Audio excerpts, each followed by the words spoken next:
আমার কোনো সে নেই ব্যক্তি সাকিব আল হাসানকে নিয়ে, কেননা আমি ব্যক্তি সাকিব আল হাসানকে চিনি না। বাট যদি ক্রিকেটার সাকিব আল হাসানের কথা বলেন তাহলে অবশ্যই তার সম্পর্কে আমি দুটো কথা আপনাদেরকে বলতে পারি। কারণ ক্রিকেটার সাকিব আল হাসানকে আমি দেখেছি এবং আমি তাকে চিনি, এবং খুব কাছ থেকে দেখেছি, খুব কাছ থেকে তার খেলাও দেখেছি। সেই কারণে অ্যাজ এ ক্রিকেটার আমি তাকে চিনি। তো দুটো কথা বলে যাই, সেটা হচ্ছে যে সাকিব আল হাসান প্রথমত যে সিদ্ধান্তটা নিয়েছে আমি সাধুবাদ জানি। That is the time. এইটা একদম সময় উপযোগী একটা সিদ্ধান্ত যে সে আহ, অবসরে যাচ্ছে দুই ফরম্যাট থেকে।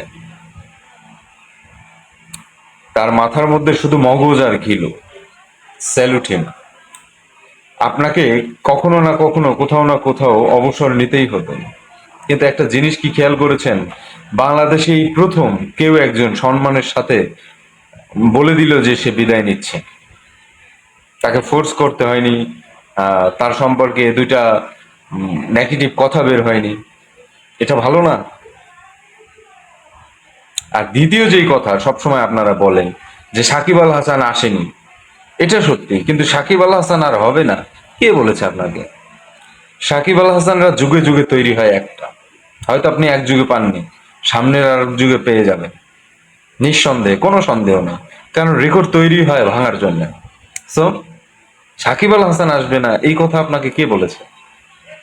এটার সাথে একমত হতে পারি না আমি। সাকিবরা বারবার তৈরি হয়, যুগে যুগে, সব সময় না।